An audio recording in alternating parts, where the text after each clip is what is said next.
Book of Heaven, Volume 8, Part 3.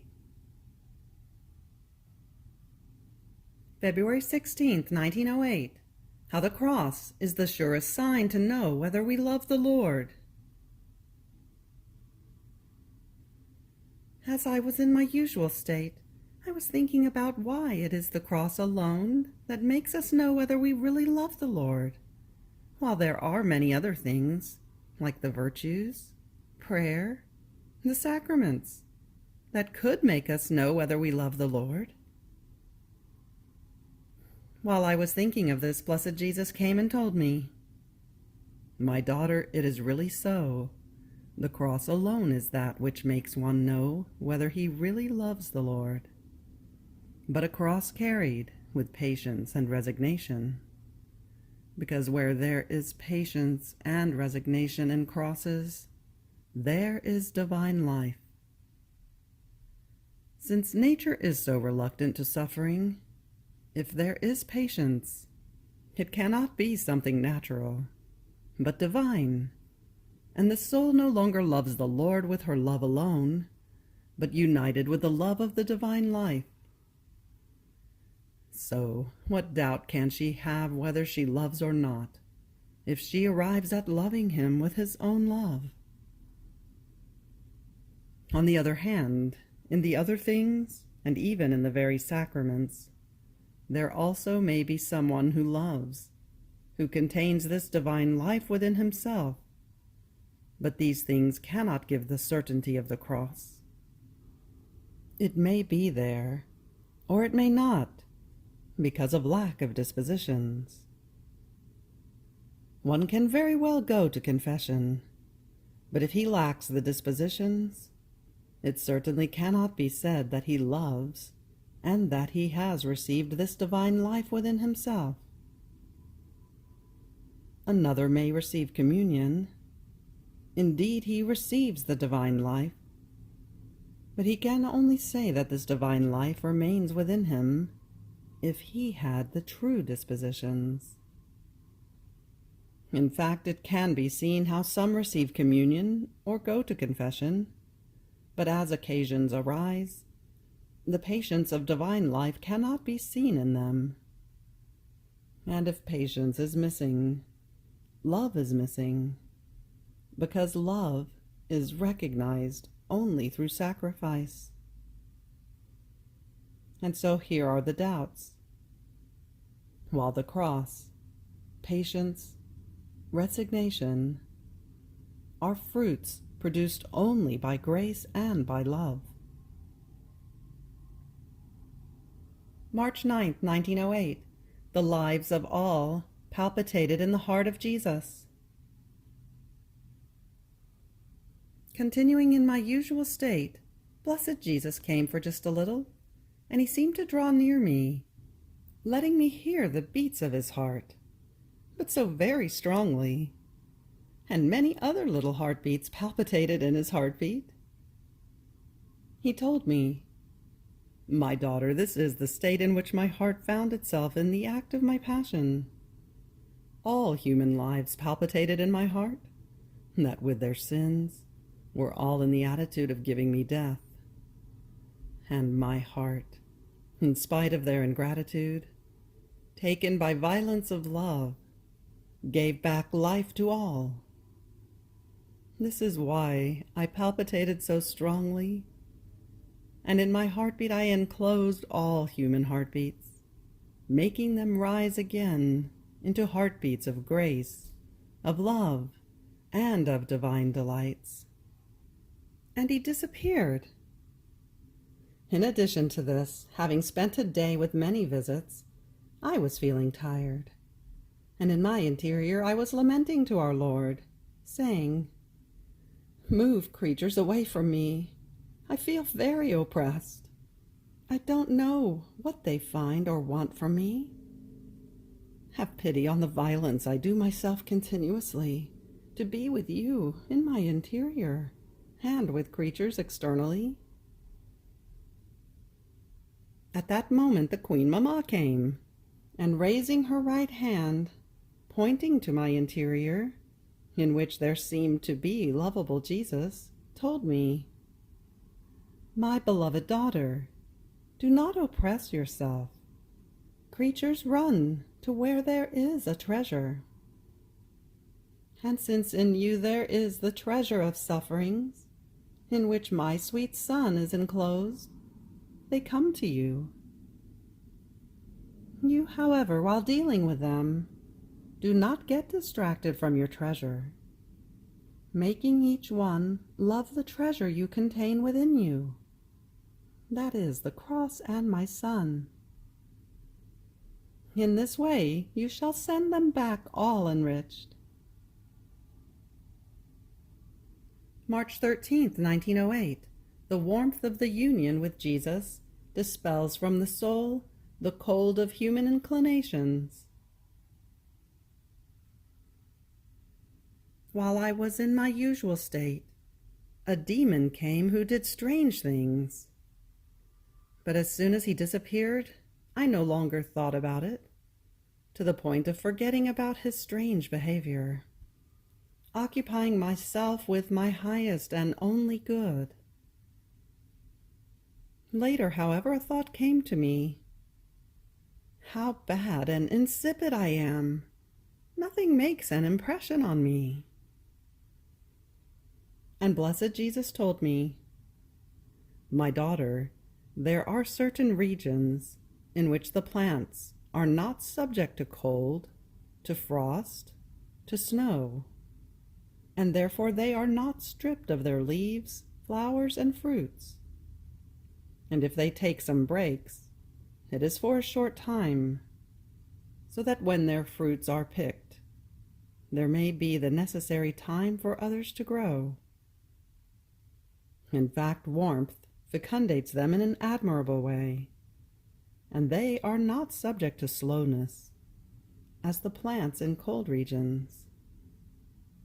These poor plants, because of frost and snow, for long months are subject to producing very few fruits, and for a very short time, almost tiring the patience of the farmer who has to pick them. Such are the souls who have reached union with me.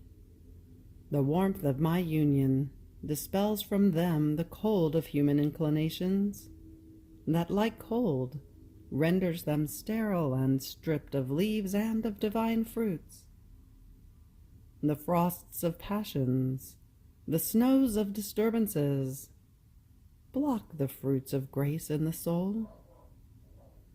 But since they remain in the shadow of their union with me, nothing makes an impression on them any more. Nothing enters into their interior that may disturb our union and our rest. The whole of their lives turns within my center. So their inclination, their passion, is for God. And if sometimes there is a little break, it is nothing but a simple hiding of myself, in order to give them a surprise of greater consolations, and therefore be able to enjoy in them more delicious fruits of patience and of heroism that they have exercised during my hiding. All the opposite happens to imperfect souls. They really seem like plants born in cold regions. They are subject to all impressions. So, their lives live more from impressions than from reason and virtue. Inclinations, passions, temptations, disturbances, and all the events of life are like colds, snows, frosts, hails, that prevent the development of my union with them. And when it seems that they have had a beautiful flowering, a new failure, something that upsets them, is enough to make this beautiful flowering wither and fall to the ground. So they are always at the beginning. They produce very few fruits, and they almost tire my patience in cultivating them. March 15th, 1908. When souls are all filled with God, storms have no strength to agitate them even slightly. This morning I was feeling more than ever oppressed because of the privation of my highest and only good. But at the same time I was placid, without those anxieties that used to make me make my round through heaven and earth, and only when I would find him, then would I stop. So I was saying to myself, what a change! I feel petrified from the pain of your absence, yet I do not cry.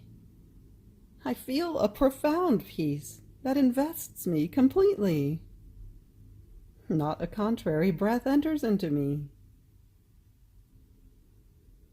At that moment, blessed Jesus came and told me, "My daughter, do not want to trouble yourself. You must know that when there is a strong storm in the sea, where the waters are deep, the storm is only superficial. The depths of the sea are in the most perfect calm. The waters remain tranquil, and the fish, when they detect the storm, go to nest where the water is deeper, so as to be safer. So the whole storm unloads itself where the sea contains very little water, because since there is little water, the storm has the strength to agitate it from top to bottom, and even to transport it elsewhere, to other points of the sea. So it happens to souls when they are completely filled with God, up to the brim, up to overflowing outside. Storms have no strength to upset them even slightly, because there is no strength that can defy God. At the most, they may feel it superficially. Even more, as the soul detects the storm, she puts the virtues in order and goes to nest in the inmost depths of God. So while externally there seems to be a storm, it is completely false. It is then that the soul enjoys more peace and rests tranquil in the bosom of God, just like the fish in the bosom of the sea.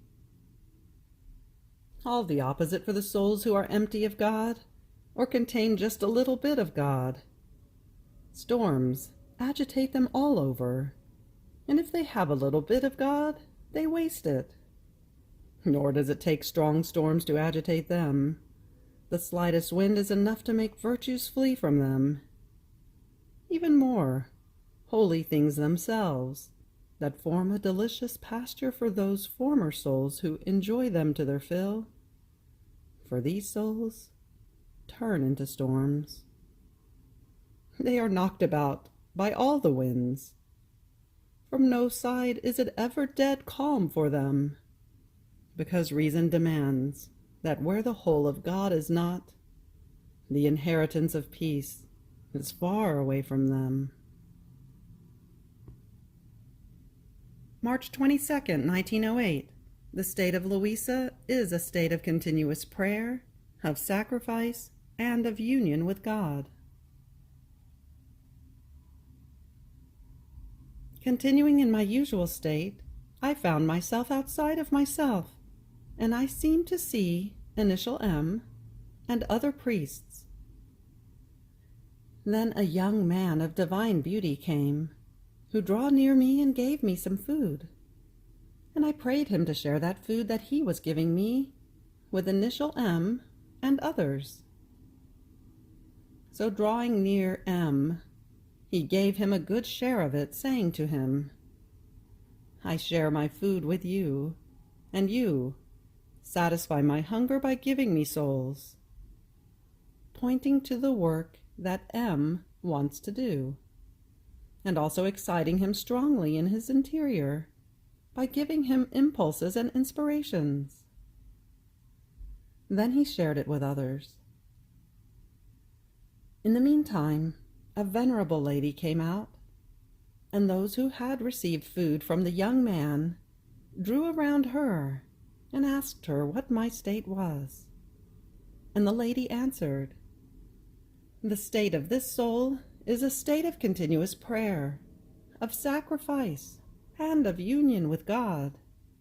And while being in this state, she is exposed to all the events of the Church, of the world, and of the justice of God, praying, repairing, disarming, and preventing, as much as she can, the chastisements that justice wants to unload upon creatures.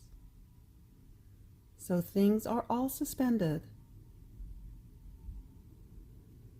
Now, while hearing this, I said to myself, I am so bad, yet they say that this is my state.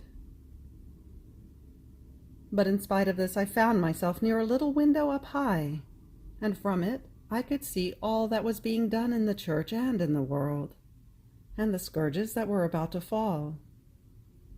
But who could tell them all? I move on so as not to be too long. And oh, how I moaned and prayed.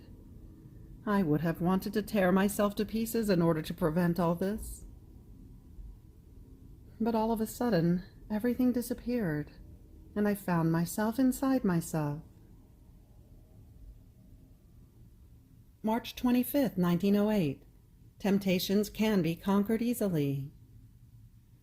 Where there is passion, the devil has more strength.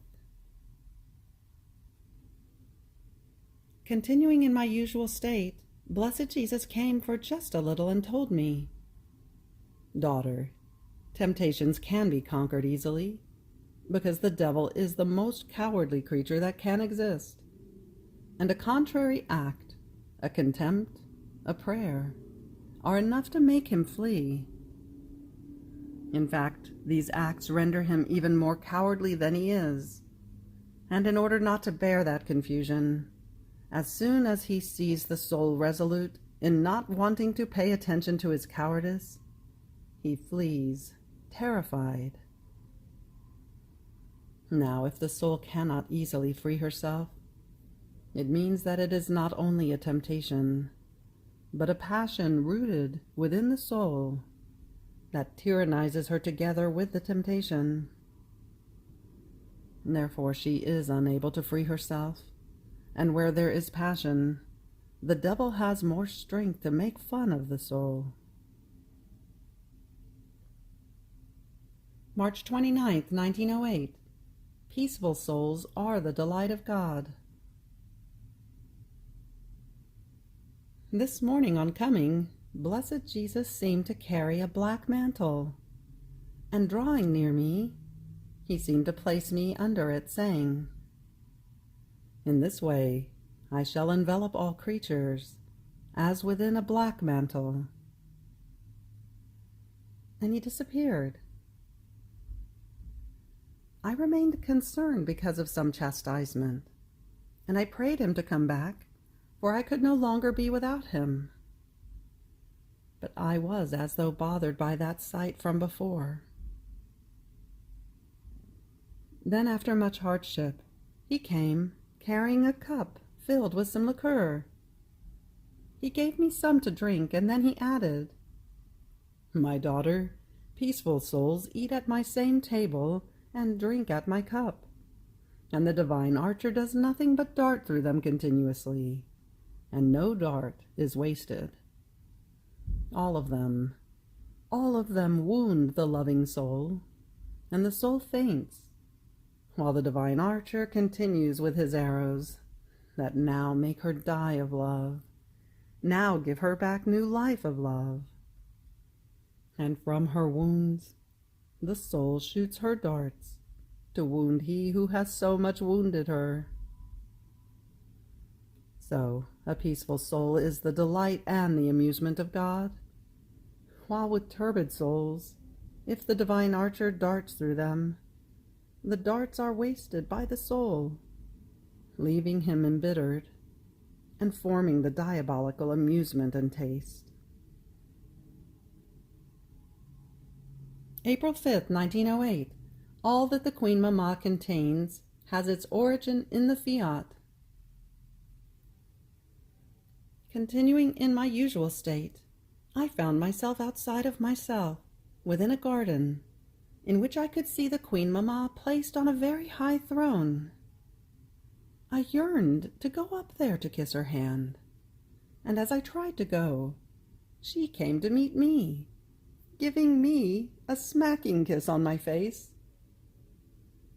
In looking at her, I saw as though a globe of light in her interior, and within that light there was the word Fiat. From that word descended many different unending seas of virtues, graces, greatnesses, glory, joys, beauties, and everything that our Queen Mamma contains as a whole. Everything was rooted in that Fiat, and all of her goods took their origin from the Fiat. O omnipotent, fecund, holy Fiat, who can comprehend you? I feel mute. It is so great that I can say nothing. Therefore I stop here. So I looked at her with amazement, and she said to me, "My daughter, all of my sanctity came out from within the word Fiat.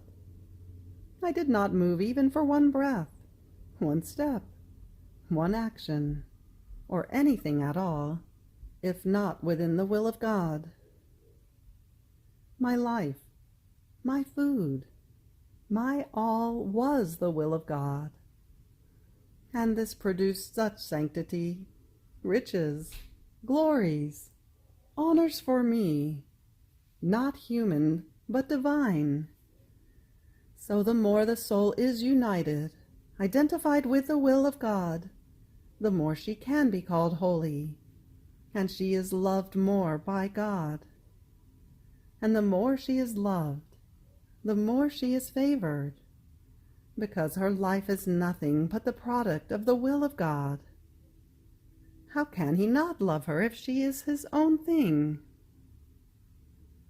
Therefore one must not look at how much or how little he does, but rather at whether it is wanted by God. In fact, the Lord looks more at something little, if it is according to his will, than at something great without it." April 8th, 1908. The divine will is continuous communion. How to know whether a state is will of God. I was concerned because I was not able to receive communion every day. And good Jesus on coming told me, "My daughter, I do not want you to be bothered by anything. It is true that having communion is a great thing. But how long does the tight union with the soul last? A quarter of an hour at the most. But the thing you should cherish the most is the complete undoing of your will and mine. Because for the one who lives of my will, there is tight union, not only for a quarter of an hour, but always, always. My will is continuous communion with the soul, so not once a day, but every hour and every moment is always communion for the one who does my will. I have gone through most bitter days because of the privation of my highest and only good, thinking and fearing that my state might be a pretense.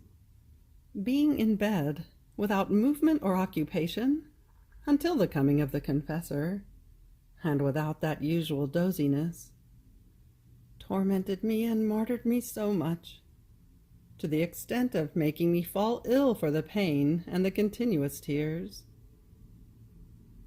More than once I begged the confessor to give me permission and obedience to sit on the bed according to my habit, and do my usual work of tombolo, if I were not dozy, and if Jesus Christ were not pleased to let me share, as victim, in one of the mysteries of his passion.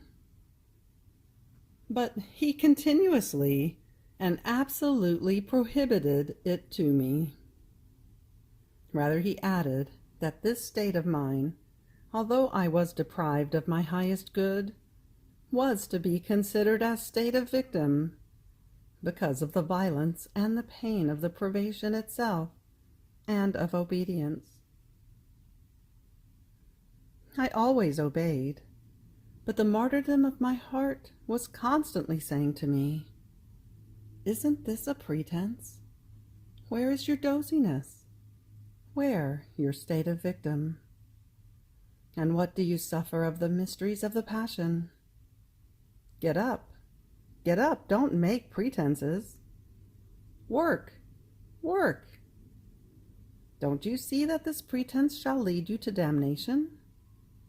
And you, don't you tremble? Don't you think of the terrible judgment of God? Don't you see that after so many years you have done nothing but dig your own abyss, from which you shall never get out for eternity? O God, who can say the ripping of my heart, and the cruel sufferings that tormented my soul, crushing me and throwing me into a sea of pains? But tyrant obedience did not allow me even one atom of my own will. May the divine will be done that disposes this way.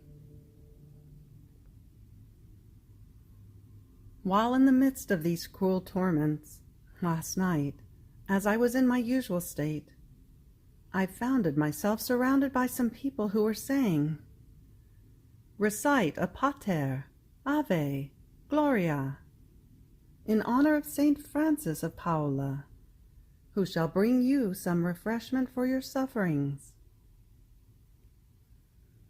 So I recited it, and as I did so, the saint appeared, bringing me a little loaf of bread.